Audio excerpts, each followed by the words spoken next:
Hello everyone, welcome back to my channel. So in this video I'm gonna give a little disclaimer. So if you're happy and healthy, this is probably not the video for you. A little disclaimer talking about childhood trauma in this video, and also just overall dealing with it as an adult, being a mom and having trauma as a child. And let's get into today's video.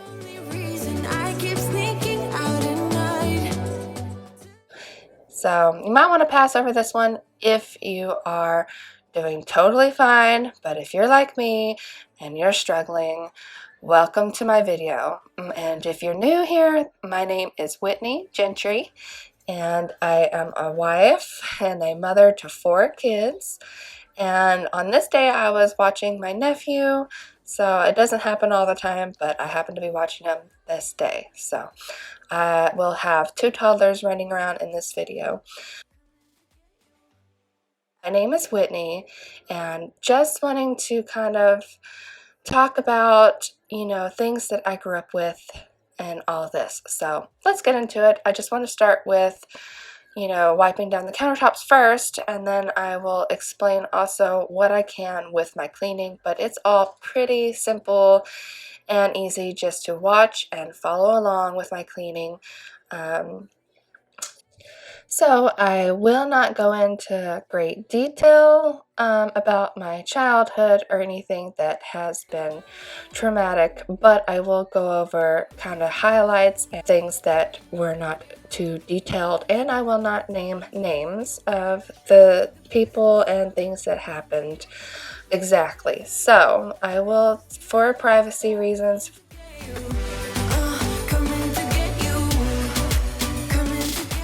this is only just for educational purposes and for people who have struggled as well. And I was listening to music, so excuse me for dancing around here and there.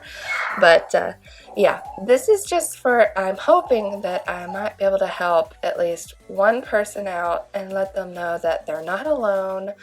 And if I can do that, that is a huge accomplishment, a life's accomplishment for me. So anyway, I have previous videos where I am, cleaning and stuff, and I do like to clean. But let me first start with why I like to clean.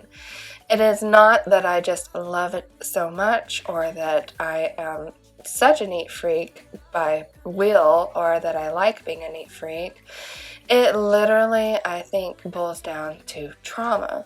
So, and what I mean by this is, I think, I am not a psychologist, but these are the things that I have figured out for my own life with watching psychology and therapy and things like that. So for me, why I have to keep things clean and tidy and organized as possible, and believe you me, it is exhausting and hard to do with, especially for kids.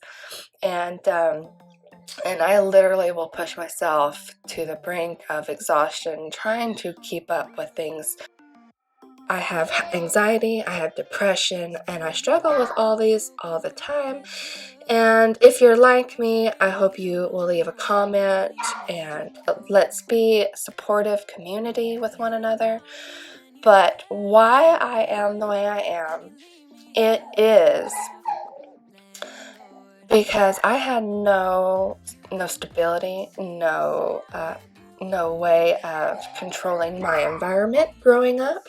And I think because there was no control over my environment, and it was completely unstable and abusive and violent in most parts, and all of these things, I grew up and I wanted to have stability. I wanted to have things under control.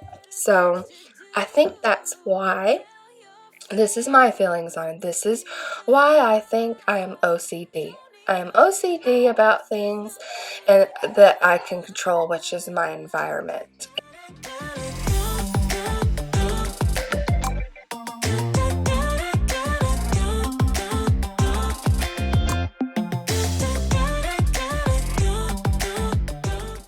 think it all boils down to control, and I don't consider myself an extremely controlling person, but I am when it comes to the house, and I know it's exhausting for the people around me, but also, like, I think that it has to be because I have such high anxiety when the house is not clean, and it happens every day. Like, I have to go in and clean every day, and when it's not clean, my anxiety is so bad, and I just feel miserable. I feel just so much stress over it. It's just something in me. But I want to talk about also the things that I grew up with. And I don't know if I do know that there's a lot more people out there that have trauma than most people are letting on. But I have been a people pleaser all of my life. And I am 32 years old now. And I have just realized how unhealthy being a people pleaser really is. And it comes down to deal with violence, and then there was one parent that was more violent, and then there was another parent that was just depressed and things like that. So I am just dealing with all of the people pleasing because that was a survival mode for me, was to recognize when their emotions were not well, or when their emotions were about to get angry. And I, to this day, have PTSD from it. And I just want to talk about it because I feel like there's a lot more people going through this or have been through this in their life than most people like to acknowledge or let on, because there's a lot of very unhealthy families. And my entire adulthood, I am just trying to unlearn all of these unhealthy behaviors and to learn how to function and be healthy for my children, and to repeat healthy habits for my children. And look how beautiful. This is my baby girl, and she is just so beautiful. She deserves the world, and so do my 3 older boys. They deserve everything, and that also means a happy and healthy mom. And being a people pleaser is not the way to go. Yes, it is in some degrees when you're trying to get a job and things like that, but being a people pleaser is not healthy because you don't set healthy boundaries. I watch you as you sleep. You don't know I'm looking. With you everything's complete. Do you know how much I love you? I put your favorite song on just to wake you up. When I dance around, I can't help but feeling I'm just loving this moment. Look at the cat trying to get into that. I swear, every time I open a cabinet, she's always trying to get in there. And we named her Chewy, so she is just all over the place. But anyway, yeah, so it is definitely something that I'm trying to unlearn, because being a people pleaser, it is not good. And it doesn't set healthy boundaries for yourself, the people around you, and you never really are fully yourself. So I think with that, I am trying to learn how to set healthy boundaries, how to be healthy and accept me for me. If I don't like something, then to say it to the people around me. But also, I just want to say, I've learned so much in my 30s, I think more than I ever have in my 20s. There is just something that has hit, and I just have had so much, I guess, brain growth. Oh, thank you. Yeah, you're Barbie. Having a traumatic childhood, it has definitely put me on high alert for my own children. Is that way it goes? 'Cause I'm just loving this moment. Can we stay here forever? Forever. Sorry about that. She was wanting my attention, so I had to pause and give her some attention and figure out what she was wanting. But anyway, yeah, being a mom and then having children and then having been through trauma as a child, it is extremely difficult to trust anybody with your children. I was worried you blowed my reputation, but I figured it's not on me. Yeah. The way you're making me shiver, your hands on myself, I keep pulling the trigger, alright. Just wear a finger for people like them. Oh, no. Well, darling, on my mind, I'm feeling so fly up in the zone now. I'm like a golden crown, whirling high up in the sky, oh. It's the way you make me feel so good right now. It's the way you make me feel so good, oh.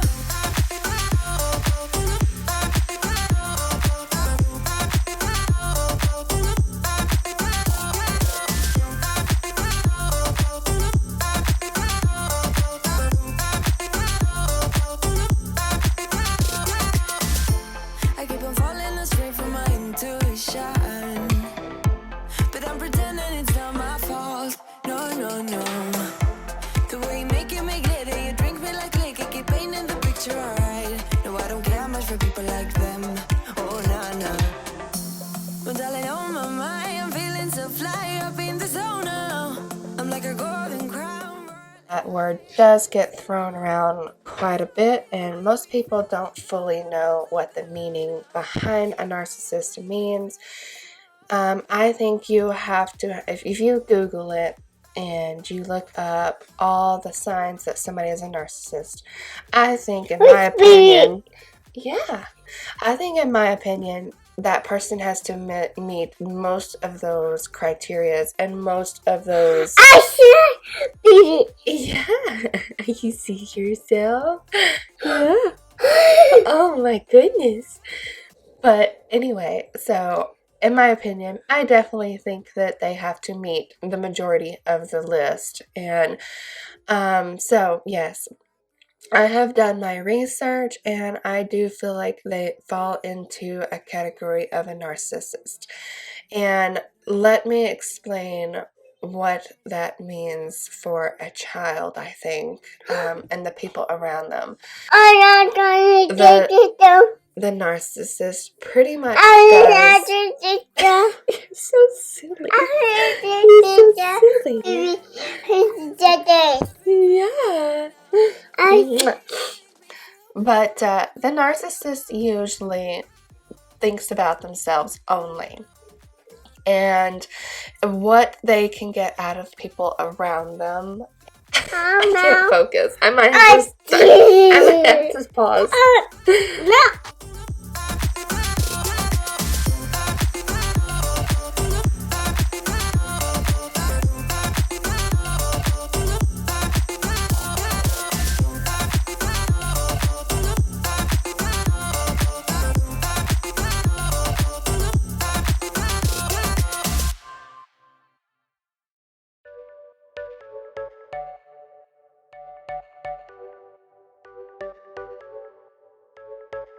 You're a rebel, getting into trouble. You are kinda like a fire, like a fire, like a fire. Unpredictable, so original. Anyway, so I'm back and we'll see how long this lasts, but let me try to continue this thought that they are narcissists. So narcissists tend to be cold, gaslighting you, so they make you question your own sanity, your own beliefs, and they will pit you against your other family members to be the one that is the hero or the one that's loved and all that other stuff, the good guy. So they will pit you against everyone else.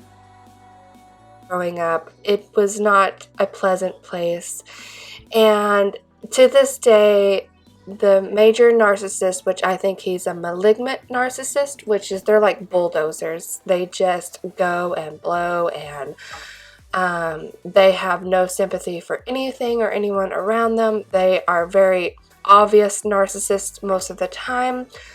So it's funny because a narcissist can be such a great person to everyone that's outside of the home. And everyone thinks they're such a great guy until they come home and their mask comes off and they let themselves be who they really are. So a narcissist is so many things, and that is one thing that I grew up, and there could be different forms of narcissism.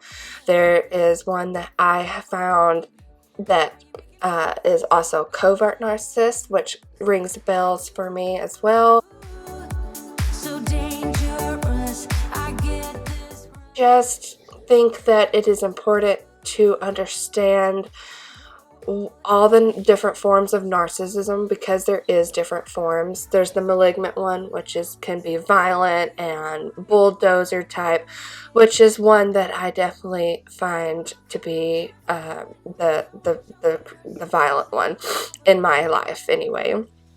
And as a child, you're afraid of this narcissist, and also they will use violence and things like that to get you under control. And there was absolutely no control in our home except for by the narcissist. And so he was the only one that was controlling, that was under that much control of the entire household and all those things. So if you look it up, I encourage you to do your own research. If you feel like there is somebody in your life who absolutely has complete disregard for you, your feelings, or the things that you want or need, and who may even have full control over you and your family. This is funny because she had my camera and was pointing it, and it was funny.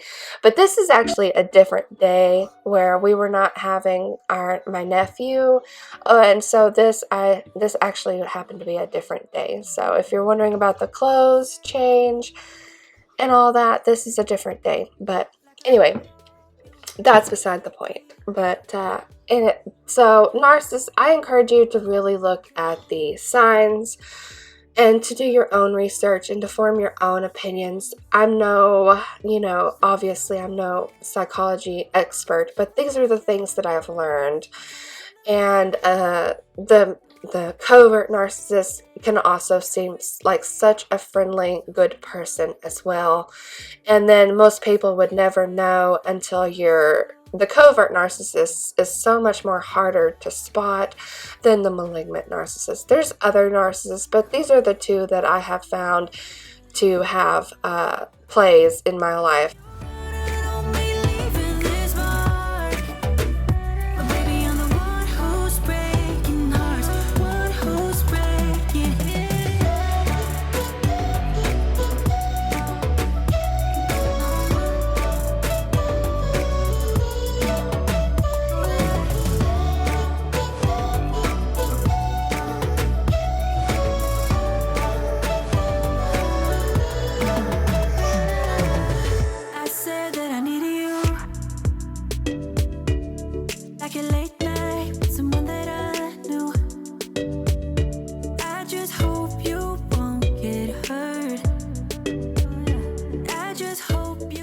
Most of the time, they will never be able to acknowledge that they are in any wrongdoing because of their narcissism. Deep down in a narcissist, down, deep, they feel like they're not good, but because they deep down feel that way, they put out like they are so much better than everyone else around them.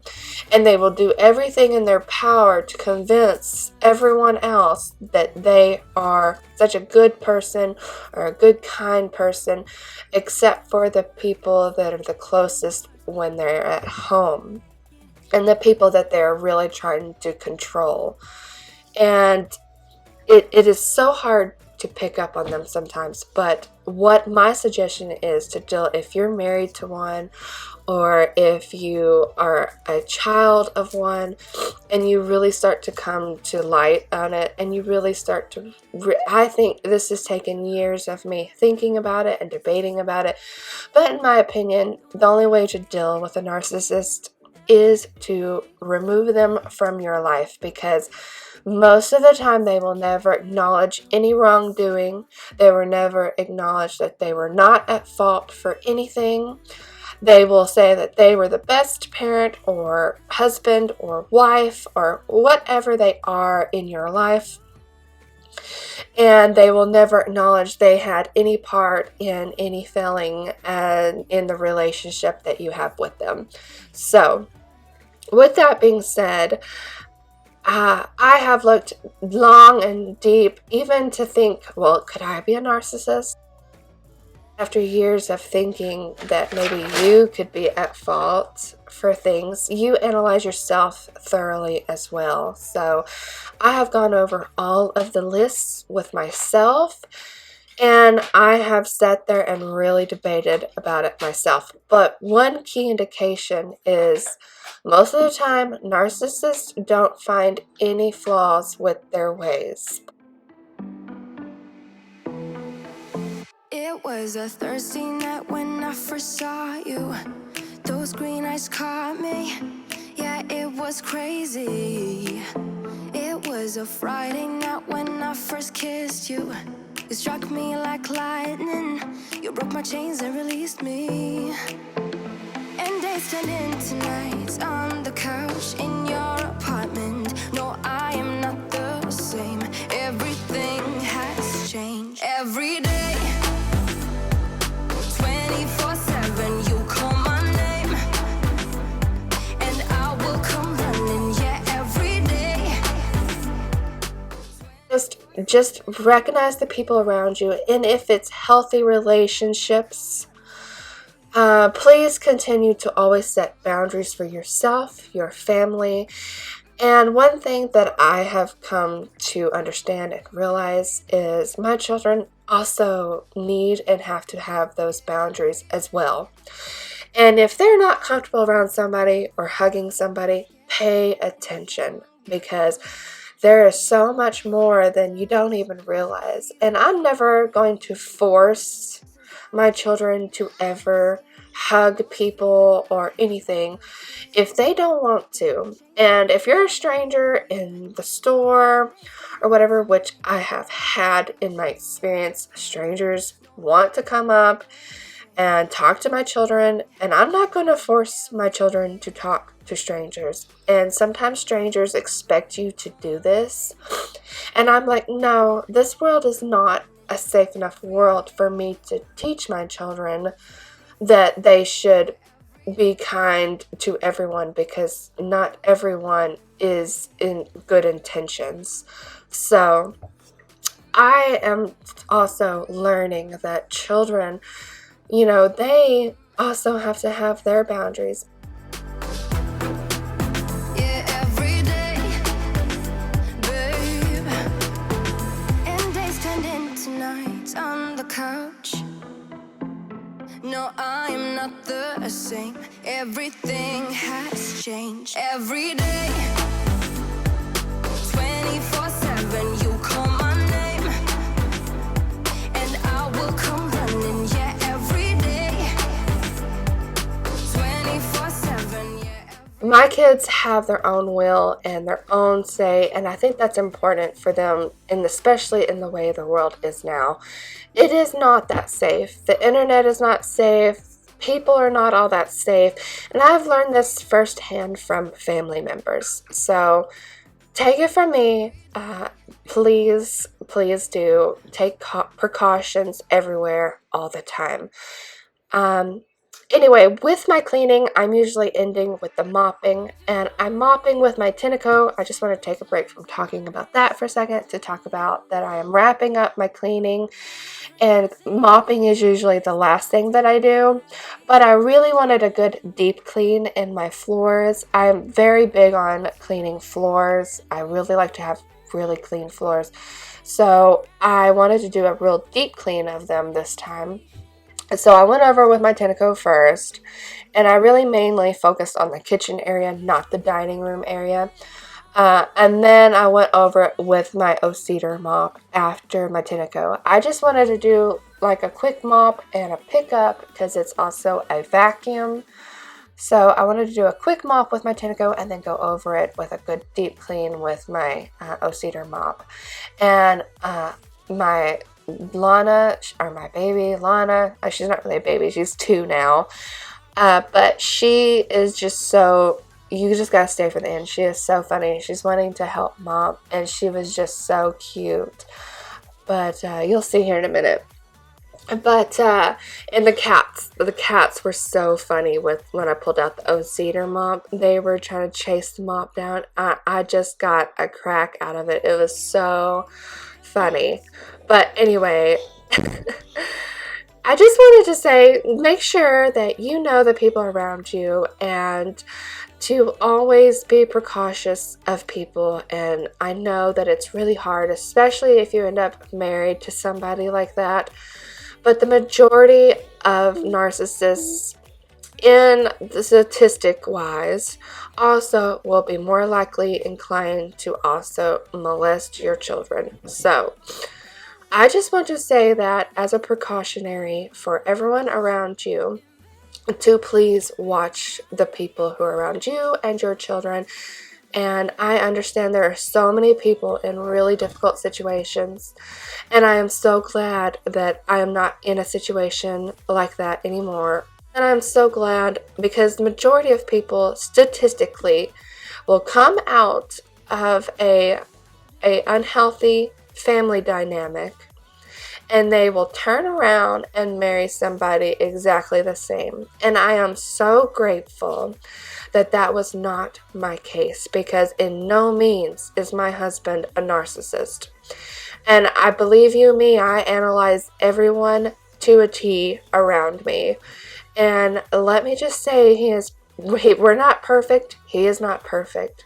But he has got to be one of the most giving people I have ever met in my life. And I am so grateful for having him in my life. And no, we have bad moods, and sometimes we're in a bad mood and things like that. We're not perfect.